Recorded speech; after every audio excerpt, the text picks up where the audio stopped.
Salut à tous, c'est Kevo. Comme vous pouvez le voir avec le titre de la vidéo, aujourd'hui je vous propose un exercice sur le pad pour travailler votre contrôle et votre rapidité. Et du coup, on va jouer ce qu'on appelle des RAD 5, ou en anglais 5-stroke roll. Le mec est bilingue. Bon, déjà, c'est quoi un RAD 5 ? Eh bien, c'est tout simplement 5 coups successifs qu'on peut jouer soit en roulé, soit en frisé. Donc ça peut donner droite, droite, gauche, gauche, droite, gauche, gauche, droite, droite, gauche, ou bien alors en frisé, droite, gauche, droite, gauche, droite, gauche, droite, gauche, droite, gauche. Voilà.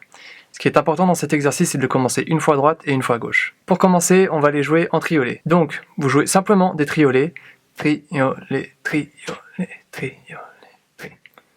1, 2, 3, 1, 2, 3, 1, 2, 3, 1, 2, 3. Vous allez accentuer à chaque fois la troisième croche. 1, 2, 3, 1, 2, 3, 1, 2, 3, 1, 2, 3. Ça donne ça.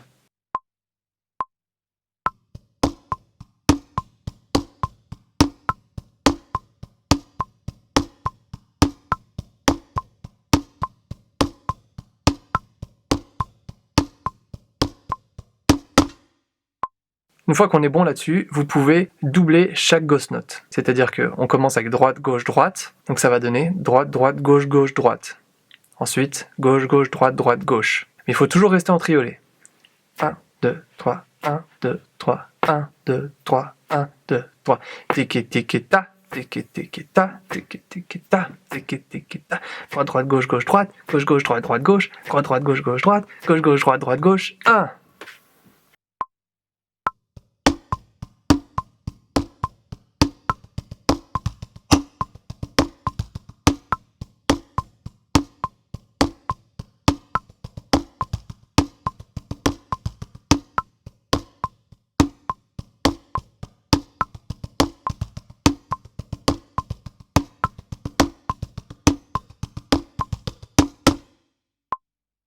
L'étape suivante maintenant, c'est d'adapter ce qu'on a fait en ternaire en binaire. Et donc on fait exactement la même chose. Du coup, on va se retrouver là avec une sorte de polyrythmie, parce qu'on a un groupe de 3 notes sur une grille de 4.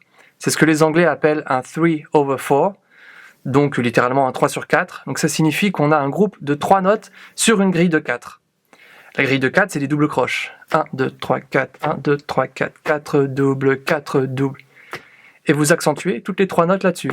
Et donc ça donne 3 et 4 doubles, 1, 2, 3, 1, 2, 3, 1, 2, 3, 1, 2, 3, 1, 2, 3, 4, 1, 2, 3, 1, 2, 3, 1, 2, 3, 1, 2, 3, 1, 2, 3, 4, 1, 2, 3, 1, 2, 3, 1, 2, 3, 1, 2, 3, 1, 2, 3, 4.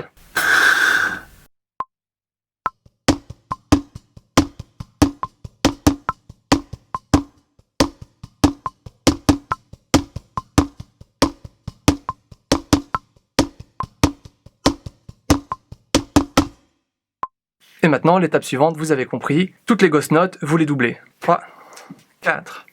Tiki-tiki-ta, tiki-tiki-ta, tiki-tiki-ta, tiki-tiki-ta, tiki-tiki-ta, tiki-tiki-ta, tiki-tiki-ta, tiki-tiki-ta, tiki-tiki-ta, tiki-tiki-ta, tiki-tiki-ta, etc., etc. Ça donne ça.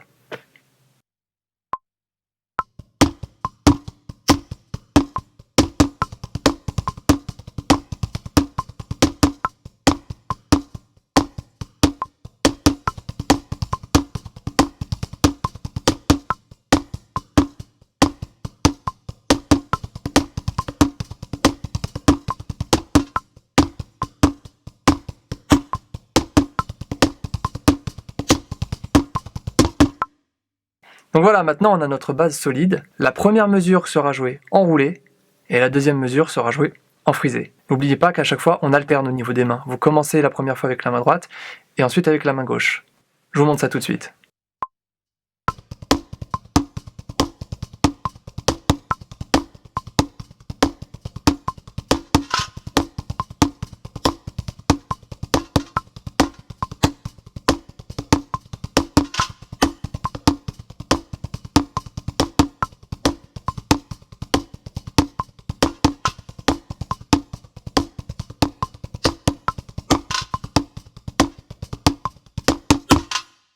Alors pourquoi cet exercice il est bien pour le contrôle? Parce que vous devez vous forcer à respecter les nuances. C'est-à-dire que si vous faites toutes les 5 notes accentuées, 1, 2, 3, 4, 5, 1, 2, 3, 4, 5, 1, 2, 3, 4, 5, il n'y a presque pas d'intérêt de faire ça. Le but c'est de faire vraiment 1, 2, 3, 4, 5, 1, 2, 3, 4, 5, 1, 2, 3, 4, 5, 1, 2, 3, 4, 5. De plus, ça vous permet de travailler ce mouvement qu'on appelle la technique Moller. où en fait vous cassez le poignet pour pouvoir ensuite accentuer.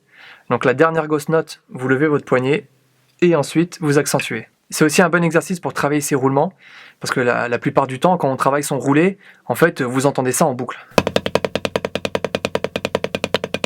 Sauf que, bon, je sais pas pour vous, mais en tout cas, moi je connais aucun morceau où vous avez dû rouler en boucle pendant 5 minutes. Non. Par contre, vous pouvez avoir ce genre de choses.